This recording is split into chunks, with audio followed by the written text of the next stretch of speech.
I had to write an essay on something which society considers taboo or disgusting. Anything I wanted to kind of write about, and I had to try and justify it. And what I came up with is the topic of incest. Society thinks it's disgusting, it's weird, it's odd. So this is my question really, and I talked about this in my essay. Two sisters. You see, it's an odd subject. Is this a penthouse letter? You've got our attention. It's an odd subject. People automatically think it's disgusting. But two sisters, they're in love. You're off to a good start. Yeah. Well, I'm hoping you'll talk about this and not also say it's disgusting. But two sisters, they can't produce children which are disabled, they're in love, and they're not harming anyone. So my question is, apart from saying it's disgusting, weird, and therefore wrong, can you give one good reason as to why two people who are in love and not harming people shouldn't be together? Just one good reason that's not, it's disgusting, just like people said against homosexuals. Okay. Yeah, it's a very clever device to make it two sisters. I think that's brilliant.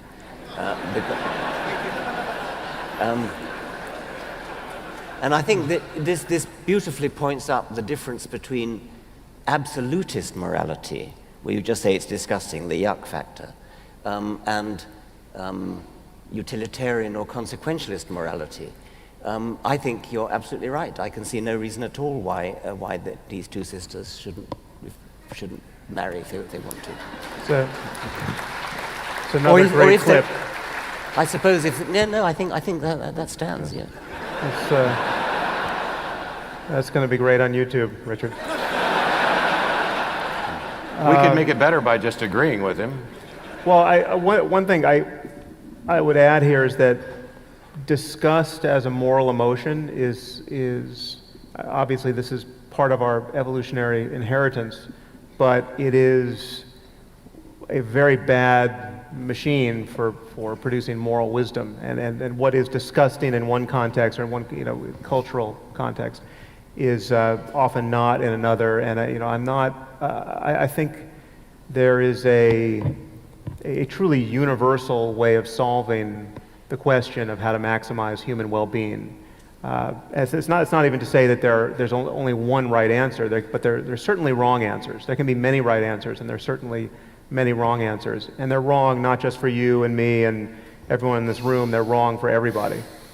Cutting the head off your child is a bad way to raise that child to be a functional adult.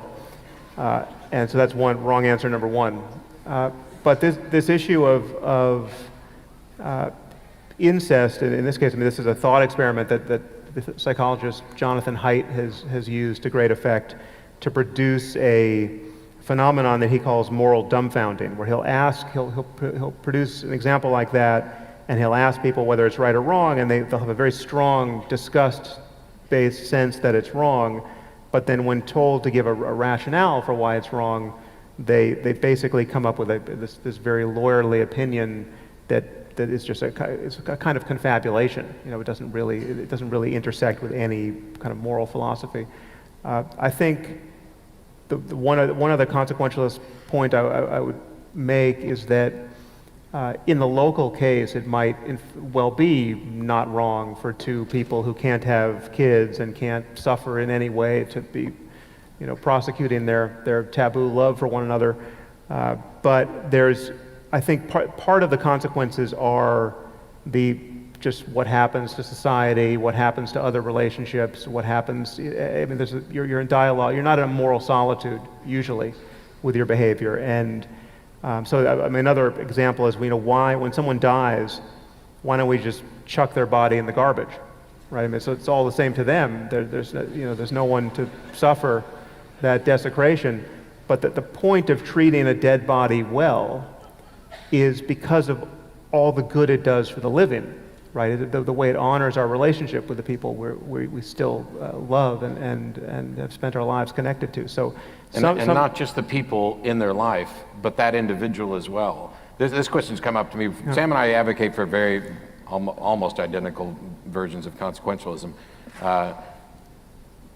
If you live in a society where you know that there's a likelihood that your body's just going to be thrown in the trash, or that your organs are going to be farmed out, and this isn't what you want, you have a particular view. This diminishes the quality of your life while you're living. If you live in a society where you understand that we're going to respect the wishes of people after they're dead, this increases the well-being of your life while you're living. That is not inconsequential. That's something that you have to consider. It's not just about the other people in their life, it's about the quality of your life leading up to your death. If you were living in Logan's Run and you knew the secret, oh, sorry, spoiler, they're going to be killed. It would change how you lived those years prior to that. And that's, we tend to, consequentialists come under fire by people who, from my point of view, seem to only be able to look at things myopically as, oh, this is how it affects me right now. And like in your example, I don't have any objection to your example, but I'm in agreement with Sam that there may be extenuating circumstances in the complexities of a society that might make it not a good idea. And slippery slope arguments can be perfectly good as well. I mean, the argument against eating human roadkills would be where there's nobody to mourn them. There's probably an argument against using the phrase even, I would think. That, slippery slope, we have a very good taboo against cannibalism. In the case of the taboo against incest, I was about to say, I remember I stopped myself, maybe there's a slippery slope, but I can't actually think of it in that case. I can't think of this case of two sisters marrying, what the slippery slope would look like. I think Matt just gave it. If behind every closed door there might be two sisters having sex, that would diminish our quality of life while alive. I'm not quite sure that's what I said, but I'll go with it.